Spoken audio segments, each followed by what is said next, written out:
हरे कृष्णा. प्रेक्षक हो, आपले गीता जीवनीमध्ये स्वागत आहे. भगवद्गीता जशी आहे तशी, अध्याय 4, श्लोक क्रमांक 14. न मां कर्माणि लिम्पन्ति न मे कर्मफले स्पृहा इति मां योऽभिजानाति कर्मभिर्न स बध्यते. भाषांतर. कोणत्याही कर्माने मी बद्ध होत नाही, तसेच मला कर्मफलाची आकांक्षाही नाही. जो माझ्याबद्दलचे हे सत्य जाणतो तो सुद्धा कर्मफलांनी बद्ध होत नाही. तर प्रेक्षक हो, आपण मागील भागात पाहिलं की भगवान श्रीकृष्णांनी समाज सुव्यवस्थितरित्या चालावा यासाठी वर्णाश्रमाची स्थापना केली, जेणेकरून प्रत्येकाला आपापल्या स्वभावानुसार कर्म करता येईल आणि समाधानी होता येईल, म्हणून नाहीतर तो दुःखी होईल. उदाहरणार्थ, एखादा मनुष्य उच्च शिक्षण घेऊन शास्त्रज्ञ बनला, परंतु त्याला जर नगरपालिकेमध्ये झाडू लावण्याचे काम करण्यास सांगितले तर तो समाधानी राहूच शकणार नाही, बरोबर? किंवा जर एखादा शिक्षणामध्ये कच्चा असेल, 5वी पासूनच त्याने शाळा सोडून दिली असेल आणि त्याला जर मोठं झाल्यावर कोणी शिक्षक बनवलं तर तो इतरांना काय शिकवणार? विद्यार्थ्यांचे तर नुकसान होईल. म्हणून भगवंतांनी आपल्या भल्यासाठी वर्णाश्रम संस्थेची स्थापना केलेली आहे. परंतु त्यांना स्वतः या वर्णाश्रम संस्थेचे किंवा भौतिक कर्मांचे नियम लागू होत नाहीत. भौतिक जगत असू दे की आध्यात्मिक जगत असू दे, भगवंतच त्यांचे पालन पोषण करतात आणि तेच या जगताचे नियम बनवतात, परंतु ते स्वतः या नियमांच्या अधीन नसतात. उदाहरणार्थ, सरकार कारागृहाचे नियम बनवते, परंतु जर एखाद्या दिवशी सरकारी अधिकारी कारागृहांमध्ये फेरफटका मारण्यासाठी गेलेत तर तेथील नियम त्यांना लागू होत नाहीत. त्याचप्रमाणे भगवंत जरी भौतिक जगताचे सृष्टा असले तरी ते भौतिक जगताच्या कार्यांमुळे प्रभावित होत नाहीत. प्रेक्षक हो, खरं तर भगवंत त्यांचे कार्य आपल्या फायद्यासाठी करतात, आपल्याला त्यांच्याकडे परत घेऊन जाण्यासाठी करतात.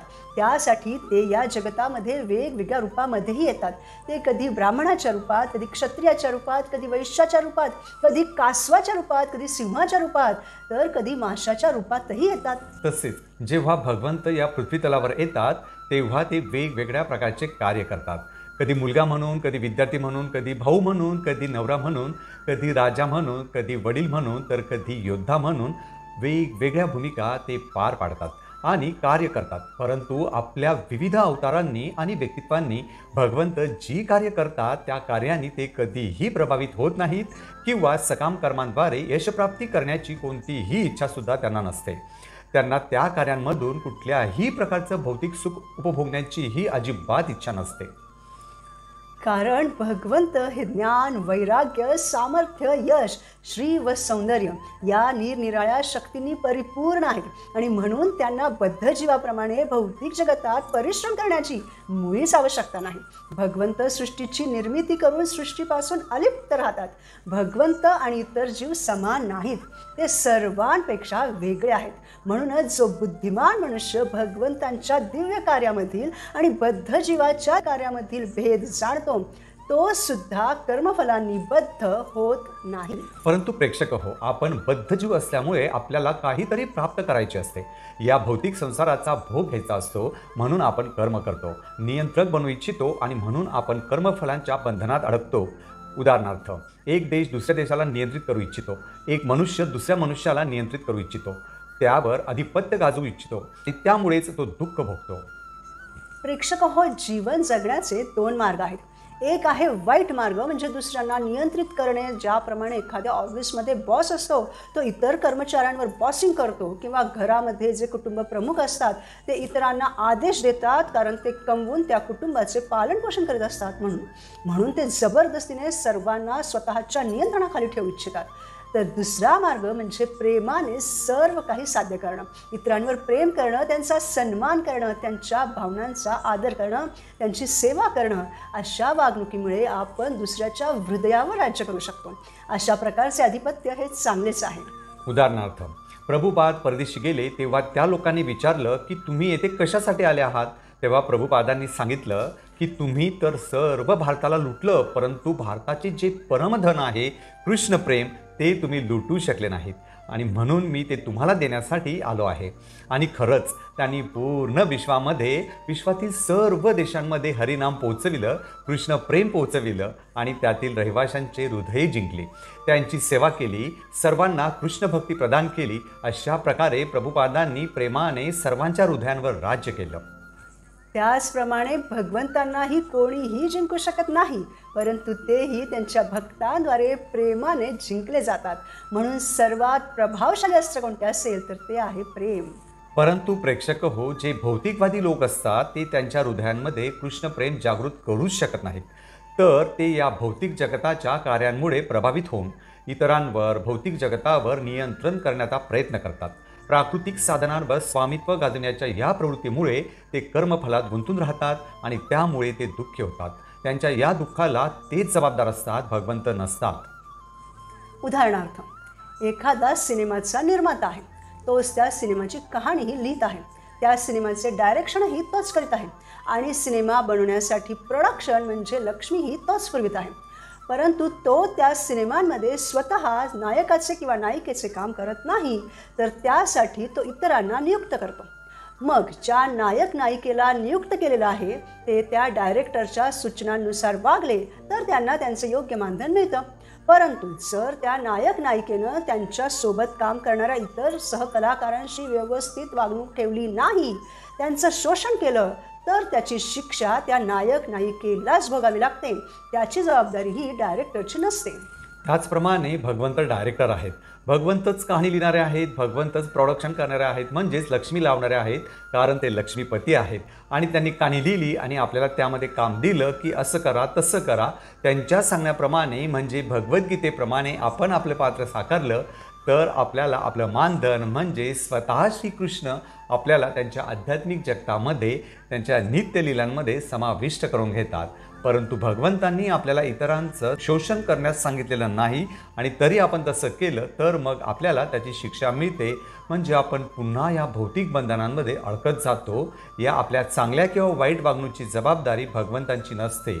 म्हणून भगवंतांनी बनवलेले नियम आपल्या फायद्यासाठी आहेत हे आपण समजून घेतलं पाहिजे. एखादा नायक खूप उरलेला असेल आणि एखादा सिनेमा डायरेक्टर नवीनच असेल, पण तरीही त्या नायकाला डायरेक्टरच्या सांगण्याप्रमाणेच वागावं लागतं. अहो, येथे तर भगवंत आहेत, भगवंत परमपुरुष भगवान श्रीकृष्ण आहेत, ज्यांनी ही सर्व सृष्टी निर्माण केलेली आहे, जे सर्व गोष्टींचे सृष्टा आहेत. तर आपण त्यांचे नियम पाळलेच पाहिजेत. यामध्ये आपलाच फायदा आहे, हो की नाही?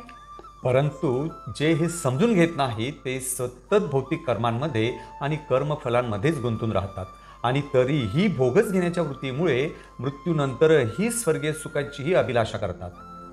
भक्त हो, खूप सारे लोक असा विचार करतात की स्वर्गलोक ही चांगली गोष्ट आहे. परंतु जर आपण पुण्य कमवून स्वर्गलोकी गेलो तरी जेव्हा आपलं पुण्य संपतं, म्हणजे जेव्हा आपण दुसऱ्या देशामध्ये जातो आणि आपला विसा संपतो तेव्हा आपल्याला परत यावं लागतं. त्याचप्रमाणे स्वर्गलोकामध्ये जाऊन पुण्य संपल्यावर पुन्हा या पृथ्वीलोकावर यावं लागतं.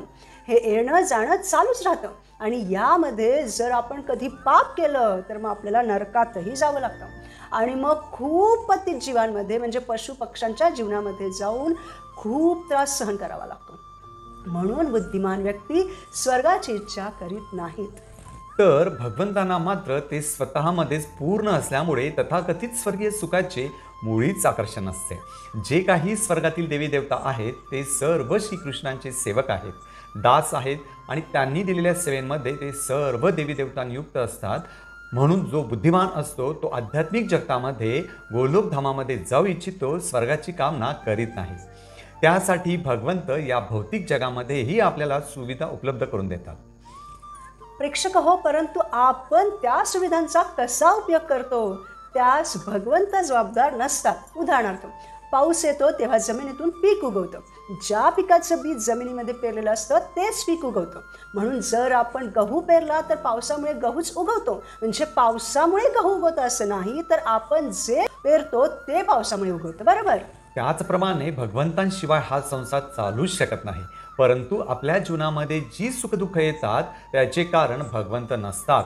याचा अर्थ भगवंत सुविधा पुरवितात. आपण त्या सुविधा योग्य प्रकारे वापरल्या तर आपल्याला सुख मिळतं. जर आपण त्या सुविधांचा गैरवापर केला तर आपल्याला त्याचं फळ दुःखाच्या रूपात मिळतं.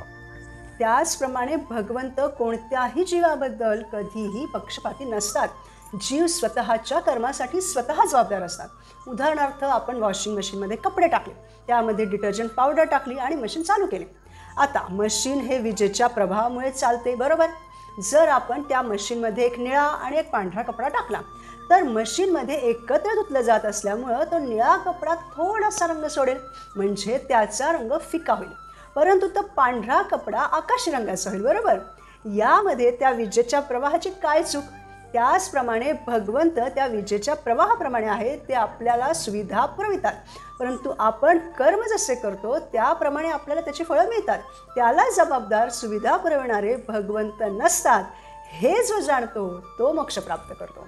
आईवडील ज्याप्रमाणे मुलांना योग्य संस्कार देतात, शिक्षक सर्वच विद्यार्थ्यांना योग्य शिक्षण देतात, परंतु ती मुलं किंवा ते विद्यार्थी किती ग्रहण करतात हे त्यांच्या बुद्धिमत्तेवर अवलंबून असतं. जसे की द्रोणाचार्यांनी कौरवांना आणि पांडवांना दोघांनाही शिक्षण दिलं, परंतु दुर्योधन अधर्माने वागला तर पांडव धर्माने वागले. म्हणून ज्याला या कर्माच्या नियमाची गहनता पूर्णपणे ज्ञात आहे तो आपल्या कर्मफलांनी बद्ध होत नाही. भगवंत तर कोणत्याही जीवाबद्दल कधीही पक्षपाती नसतात. पण जर कोणी असा विचार करेल की भगवंत त्यांच्या भक्तांना जास्त सुविधा उपलब्ध करतात आणि इतरांना देत नाहीत, तर असं नाही. उदाहरणार्थ, एखाद्या आईला जर 5 मुलं असतील तर जे काही आहे ती सर्वांमध्ये समानच वाटते. ज्या काही सुविधा असतील, राहणं खाणं पिणं असेल, ते सर्वांमध्ये एकसारख्या प्रमाणात देत असते. परंतु जो मुलगा खोडकर असतो त्याला सुधारण्यासाठी आई दंडही देते. तिला दंड द्यायला आवडत नाही, परंतु दंड द्यावा लागतो. परंतु जो मुलगा आज्ञाधारक असतो त्याचे ती कौतुकही करते. परंतु याचा अर्थ असा होत नाही की ती पक्षपाती आहे म्हणून. सर्व मुले आईसाठी एक समानच असतात, त्याप्रमाणे सर्व जीव भगवंतांसाठी एक समानच असतात. अशा प्रकारे जो मनुष्य भगवंतांच्या दिव्य स्वरूपाला जाणतो तो कृष्ण भावनेतील अनुभवी मनुष्य म्हणून ओळखला जातो आणि तो कर्माच्या नियमाने कधीही बद्ध होत नाही. म्हणून प्रेक्षक हो, जीवनात आनंदी राहण्यासाठी आपण भगवंतांनी वेगवेगळ्या अवतारांमध्ये येऊन कितीही वेगवेगळी कार्य केली तरी त्या कार्यांनी ते कधीही प्रभावित होत नाहीत हे जाणलं पाहिजे. आणि भगवंतांनी भगवद्गीतेमध्ये सांगितल्याप्रमाणे कोणत्याही फळाची अपेक्षा न करता भगवंतांचे श्रेष्ठत्व जाणून भगवत भावना भावित होऊन भगवंतांची सेवा म्हणून आपले कर्म करून मुक्त झाले पाहिजे. पुढील भागात आपण भगवद्गीतेच्या 4थ्या अध्यायातील पुढील श्लोकांवर मनन करू. इतरांना दबावानं स्वतःच्या नियंत्रणाखाली ठेवण्यापेक्षा प्रेमानं त्यांच्या हृदयावर राज्य करूयात. भगवंतांनाही इतर कशानं नाही तर प्रेमानं जिंकता येतं हे जाणून त्यांची प्रेममय सेवा करूयात. धन्यवाद. हरे कृष्णा.